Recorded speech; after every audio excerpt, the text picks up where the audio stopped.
Hi guys, what's up? Welcome back to our channel Infogram. In this channel we learn what you didn't know, exploring topics ranging within health, wealth and happiness. It's a pivotal journey between my wife and I, and we are looking forward for you to join our journey.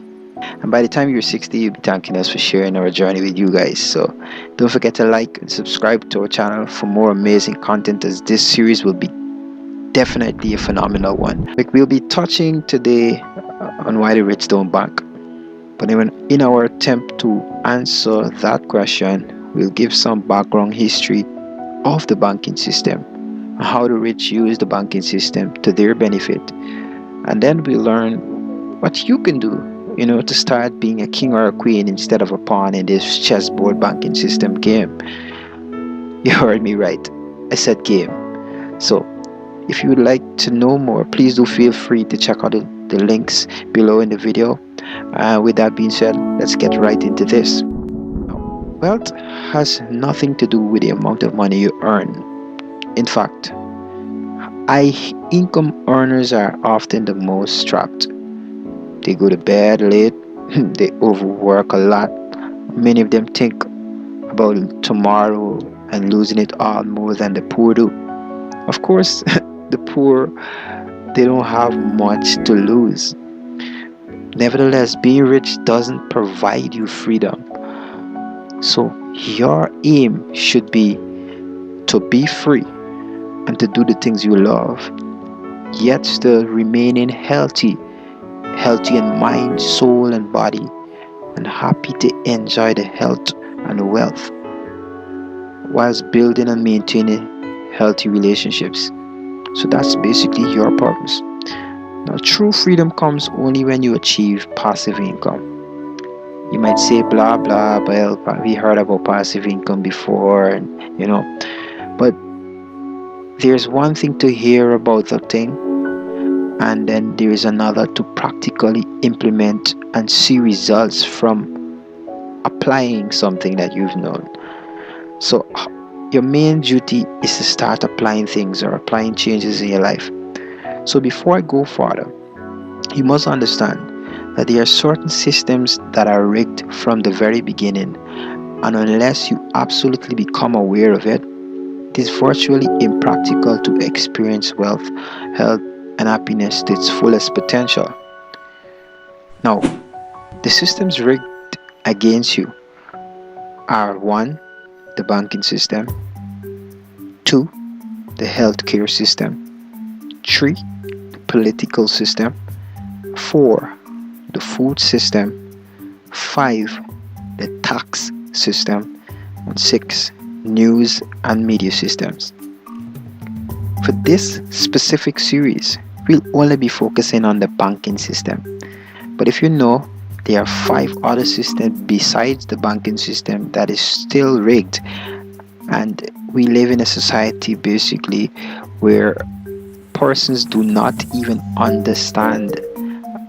They're at a loss. The game is already set for you to lose. You're not made to be happy. You're not made to be financially free. You're not programmed to actually be able to build wealth.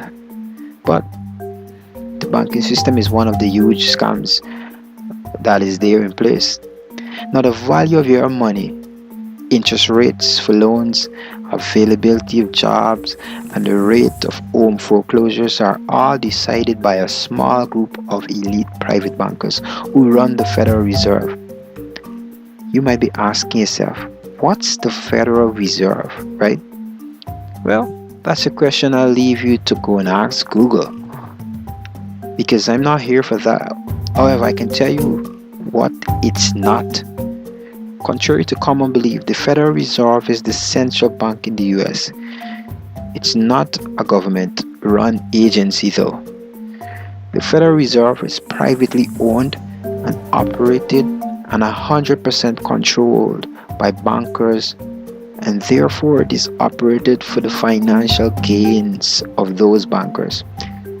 Over the people, we are basically the people, and the bankers are the ones who set the rules and the whole Fed in itself is governed by them.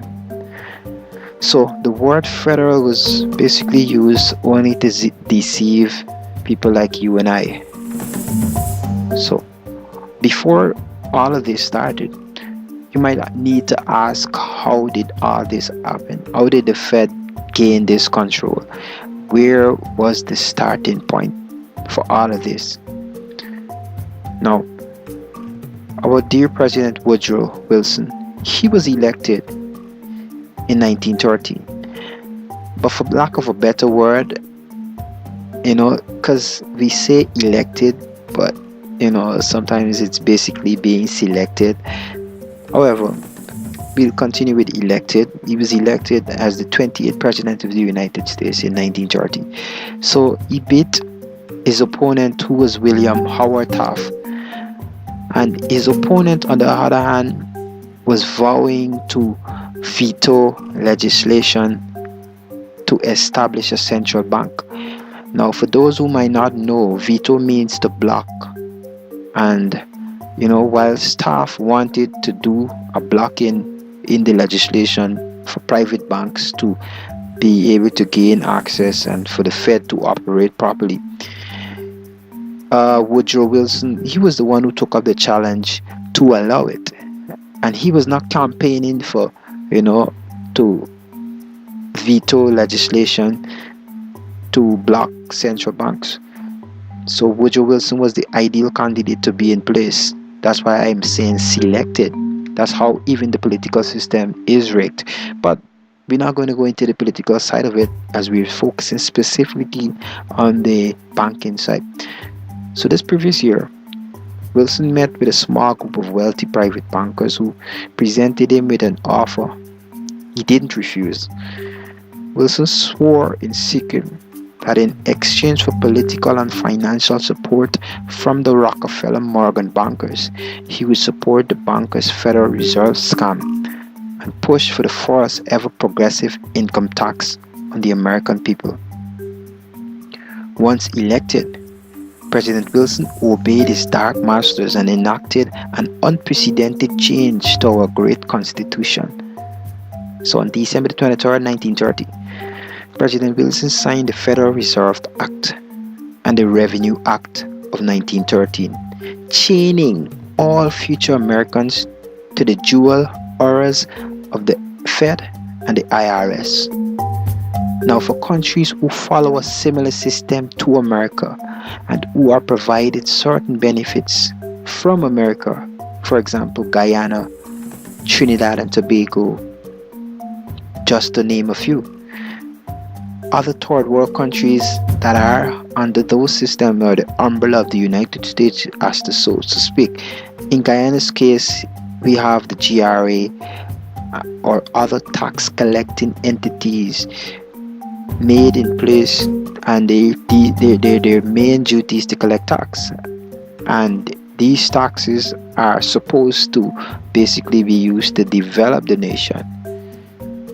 However, whether it's used to develop the nation or not, the United States have been developing a globalist new world order with the intention of forcing developing economies, including Russia, to give up sovereignty and to submit to the US model of how nations should handle their currencies and trading patterns. This new world order will force smaller economies such as Russia to adhere to global norms and rules imposed by the US and its globalist allies in Europe, Japan, and Canada. In order to make these acts binding and appear legitimate as possible to the Americans, President Wilson pushed through Congress two constitutional amendments called the 16th and the 17th Amendments. These two amendments remain in our Constitution like the malignant cancer destroying the once healthy body of our great nation. The year 1913 stands as the year that America and the world changed forever, and the seminal year in the Federal Reserve history.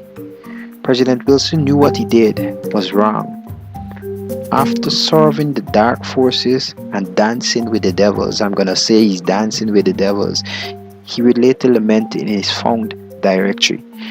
In fact, uh, after a bunch of these presidents that died, they have diaries, books, directories, they have these things kept, and they found in his diary a writing that says, I am a most unhappy man.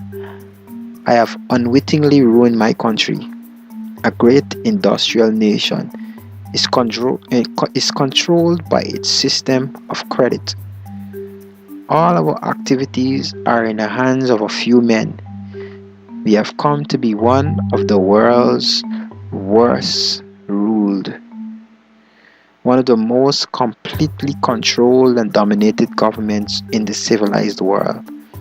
No longer government by free opinion, no longer government by conviction and the vote of the majority, but by a government by the opinion and the juries of a small group of dominant men. So basically, they've created a system whereby we entrust our hard earned savings to institutions that never miss an opportunity to abuse that trust. Call it the bank. So, in making a deposit to the bank, you become merely an unsecured creditor. And in exchange for taking on that counterparty risk, they provide almost zero transparency in what they're doing with our monies. So when you put your monies in the bank uses it for its own personal investments, and we have no clue as to where, what, why they do what they do. It's just being done. So even still, the banks work in partnership with their friends in government, where a very swift revolving door exists to legally conceal their true financial condition. Your reward for all this risk basically is a 0.1% to some banks might offer 3% if you're lucky. You might need to ask yourself, why take all those chances? And then another thing is, what can you do to prepare yourself differently? These questions and more will be answered in our future episodes. So just like, share, subscribe to our channel. Basically, we will be coming out with the continuation of this episode. So take it easy, guys. I do hope you enjoy this.